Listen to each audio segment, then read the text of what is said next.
Jason Harper thought moving to Orange Hills meant peace, but instead he became the target of relentless rumors and false accusations from his neighbor, Karen Miller. Her constant slander threatened to isolate him from the entire community, casting doubt on his honesty and character. Yet Jason's careful documentation and bold stand at the annual HOA meeting turned the tables in a way no one expected. But just wait until you see how the truth triumphed, and why justice in the end prevailed over deceit.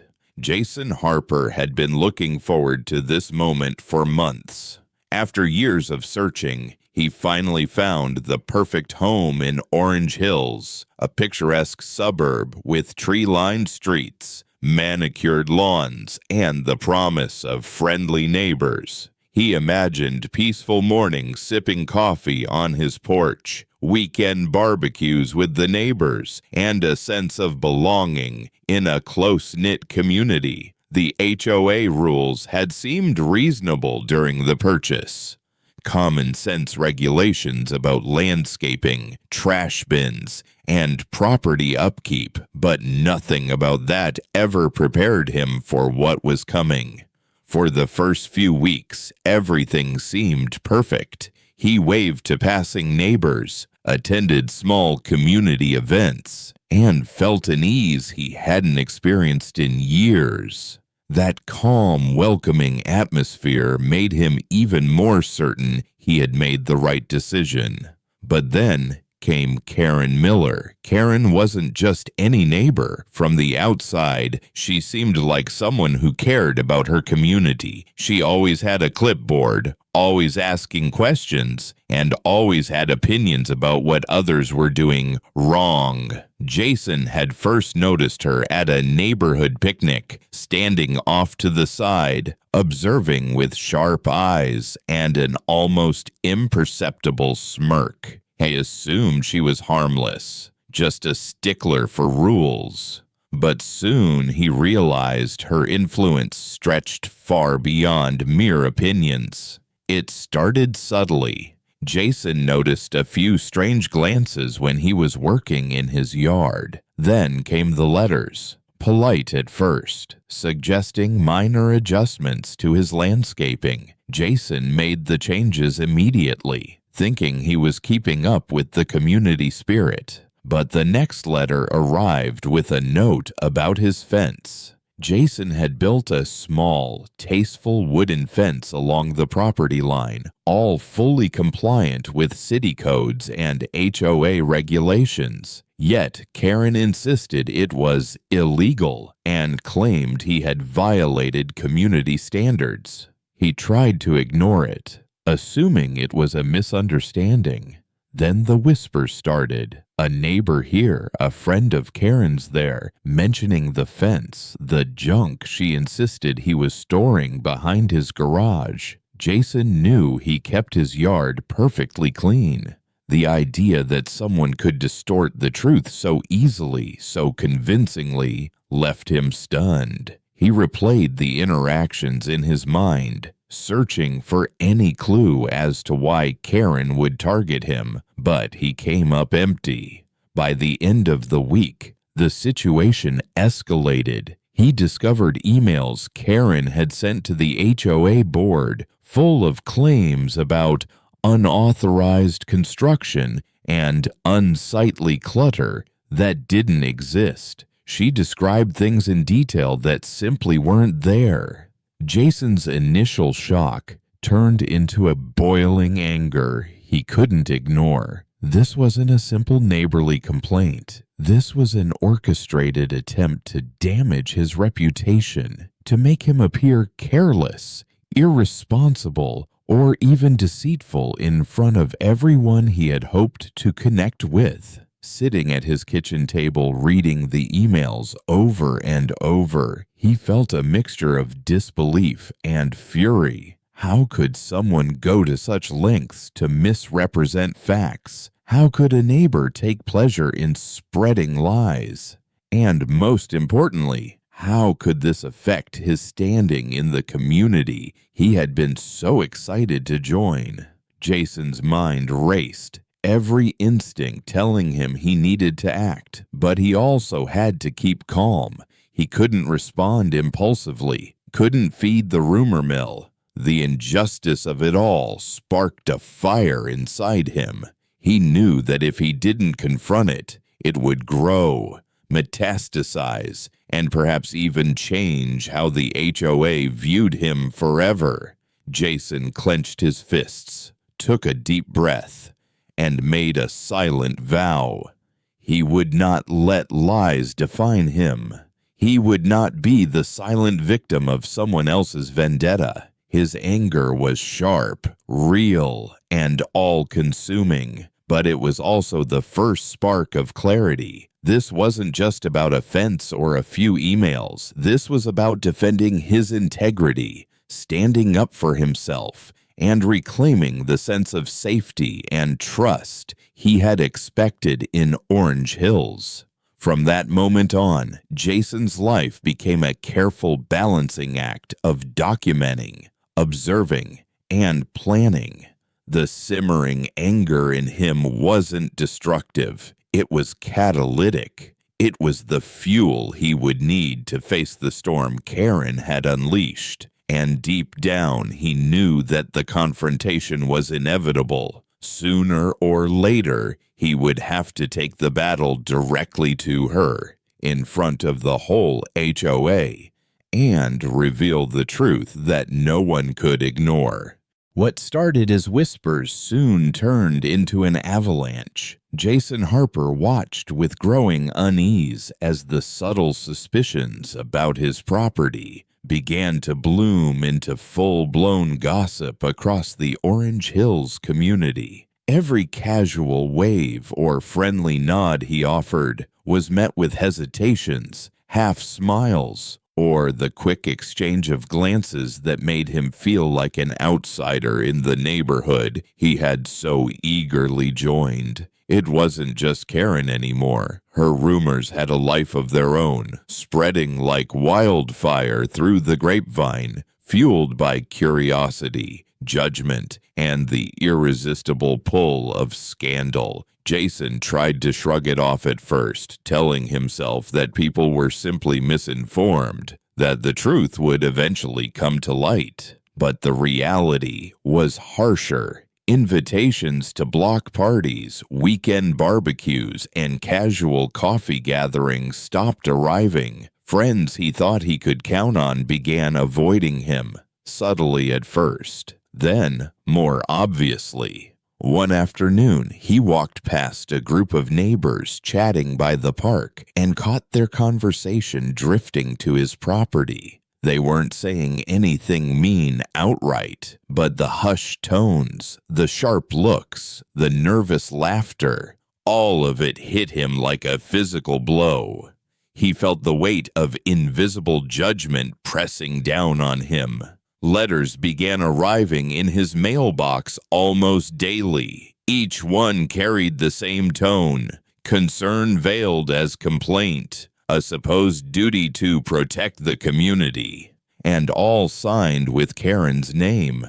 She accused him of breaking HOA rules he had never even considered bending. She claimed there were dangerous hazards in his backyard and that his fence was an eyesore. Jason read each letter, his stomach tightening, a deep ache settling in his chest. This was no minor inconvenience. It was an assault on his reputation, his sense of belonging, and the very home he had dreamed about for years. The most painful part wasn't the letters or the gossip. It was the isolation. Jason realized that the community he had envisioned as welcoming and warm had turned cold almost overnight. He had always considered Orange Hills a place where neighbors looked out for one another, but now he felt completely alone. Even casual interactions in the grocery store or at the local coffee shop carried a strange weight, a subtle suspicion that Jason couldn't shake. Every smile he gave felt forced, every greeting hesitant. He started to withdraw, answering emails and letters with polite but formal responses, trying to maintain his dignity even as the world around him seemed to doubt him. Yet even in the midst of this pain, Jason refused to surrender. He understood that despair could not win, not if he wanted to reclaim his home, his integrity, and his community standing. So he began to fight back, methodically and quietly. He started documenting everything: Karen's emails, the letters she sent to the HOA, the messages she left on bulletin boards. He saved screenshots, noted dates and times, and kept a careful record of the false accusations she was making.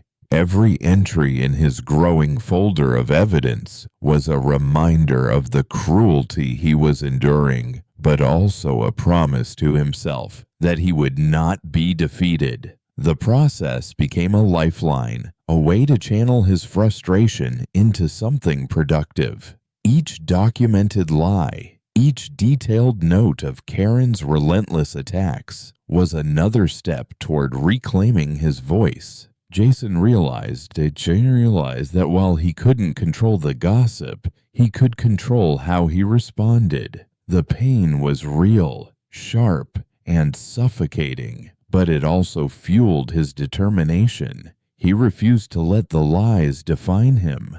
By the time the next HOA meeting was approaching, Jason had amassed a detailed archive of evidence. He still felt the sting of isolation, the deep sorrow of betrayal by a community he had trusted, but he also felt a growing sense of readiness. The injustice that had caused him so much pain was transforming into a plan for confrontation, a roadmap to restore his reputation. In the depths of his suffering, Jason Harper found a quiet, steady courage.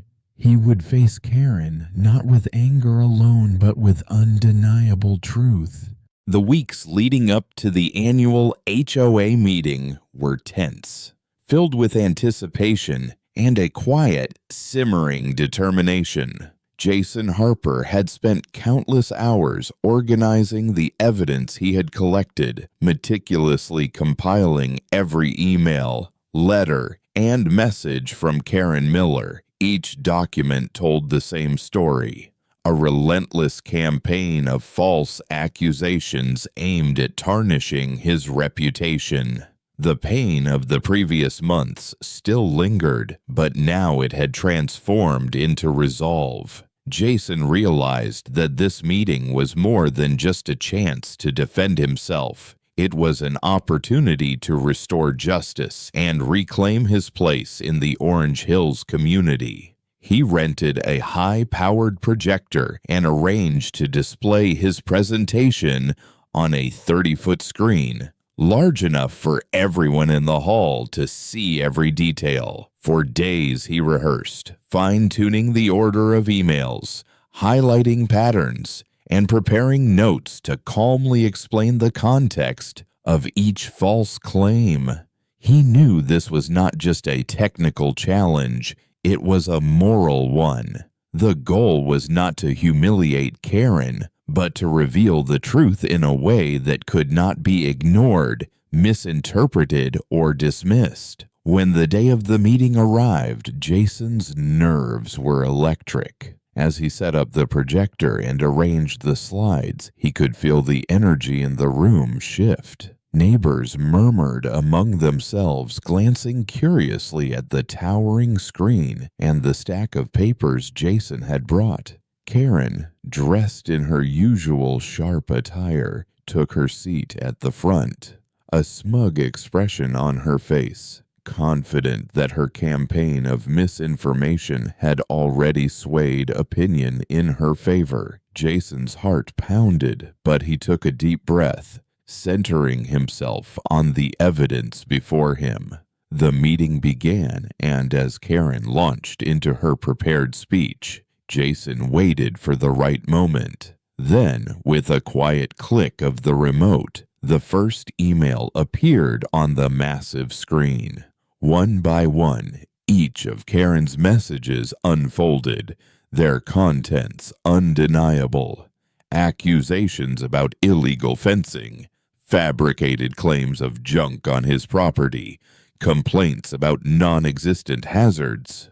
The room fell into a stunned silence as the scale of her deception became apparent. Every HOA member could see exactly what Jason had endured, laid bare in black and white. Karen attempted to interrupt, her voice rising in indignation, but the board chair politely held her back, insisting that Jason continue. As each email appeared, highlighting the repetitive nature of her falsehoods, murmurs began to ripple through the room.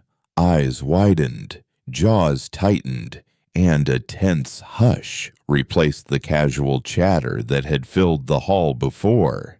It was as if the community itself was collectively processing the weight of the truth. When Jason concluded his presentation, there was a brief pause, a heartbeat of silence that seemed to stretch on forever. Then, slowly at first, a ripple of applause began. A few neighbors clapped tentatively, then more joined in until the entire room was acknowledging his courage and the clarity of the evidence. Jason felt a surge of hope, a warmth that chased away the shadow of isolation he had carried for so long. This was not just vindication, it was a triumph. In that moment, the months of fear, pain, and meticulous preparation coalesced into a profound sense of justice. Jason had faced the falsehoods head-on, and with calm determination and irrefutable evidence, had restored his standing. Karen could no longer deny what was plain for everyone to see. The applause swelled, and Jason allowed himself a rare smile, feeling the tension release and a quiet relief settle over him. For the first time in months, he felt fully seen, fully heard, and fully justified. As the meeting concluded, neighbors approached him, not with suspicion, but with supportive nods and words of encouragement. Jason realized that hope, when combined with careful planning and courage, could indeed transform despair into triumph. He had turned the tables, not through anger or confrontation, but through truth and persistence. And in that glow of vindication, he understood that even in the darkest moments, justice could prevail and the human spirit could rise stronger than ever. In the days following the annual HOA meeting, a remarkable shift took place in the Orange Hills community. Jason Harper, once the target of baseless accusations and social isolation, found himself greeted with newfound respect and warmth. Neighbors who had once looked at him with suspicion now offered smiles and small gestures of goodwill. Children waved as he walked by, and casual conversations that had previously been strained now carried genuine curiosity and camaraderie. Jason could feel the heavy cloud of tension that had hung over his life begin to lift, replaced with a sense of belonging he hadn't realized he'd been missing.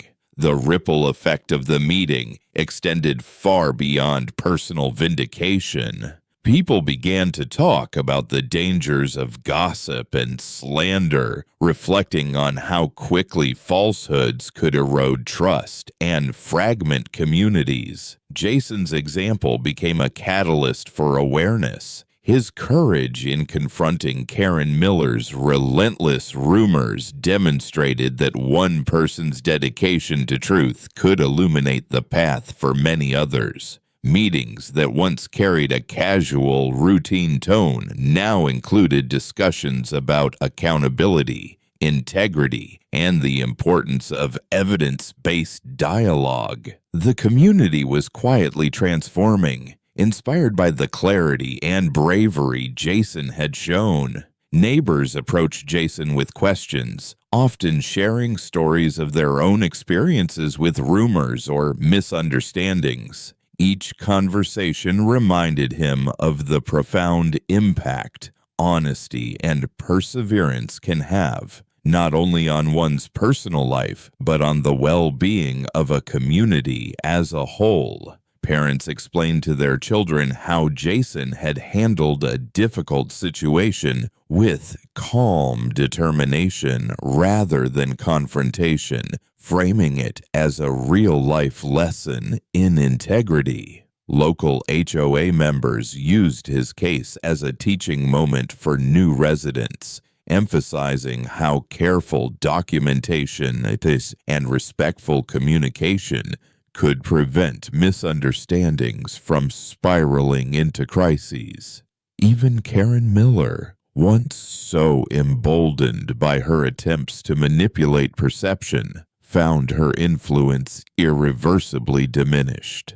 Her attempts at intimidation and misinformation no longer carried weight, and her presence at community events became muted and largely ignored. Jason's approach had not only defended his own reputation, but had also set a precedent. Slander, when met with truth and careful preparation, loses its power. The lesson extended beyond the HOA walls, reminding everyone that courage and diligence could restore balance in situations that initially seem unfair or hopeless. Jason himself felt a quiet transformation. The months of stress, pain, and meticulous preparation had hardened him in resilience, but also softened him in empathy. He understood more than ever the importance of community, communication, and fairness. The experience had been arduous, yet it had revealed the profound strength that comes from standing firmly by one's principles. Every kind word from a neighbor, every nod of understanding in passing, reinforced the value of perseverance and integrity. Looking back, Jason recognized that the victory wasn't just about exposing falsehoods or proving a point. It was about creating a foundation of trust, where truth was respected and courage celebrated. The lessons he shared weren't theoretical, they were lived experiences, vivid and instructive. Children and adults alike now saw him as an example, someone who had faced adversity, documented the truth, and presented it with calm authority. His story became a quiet inspiration, proving that even in the face of social pressure, one could act with dignity, intelligence, and purpose. By the end of the season, Jason felt a profound sense of peace. The conflict that had once dominated his daily life had resolved not through aggression, but through preparation, honesty, and unwavering focus. His relationships with neighbors strengthened, and the Orange Hills community had become more attentive, compassionate, and vigilant. Jason Harper's journey was a living testament to the power of standing for what is right. The courage he demonstrated, the meticulous care he employed, and the calm confidence he projected had not only restored his own life, but inspired an entire community to value truth, empathy, and integrity. In the glow of this quiet triumph, Jason finally felt fully at home, surrounded by neighbors who respected him, and, more importantly, by a community that had learned an invaluable lesson about the enduring power of honesty and courage.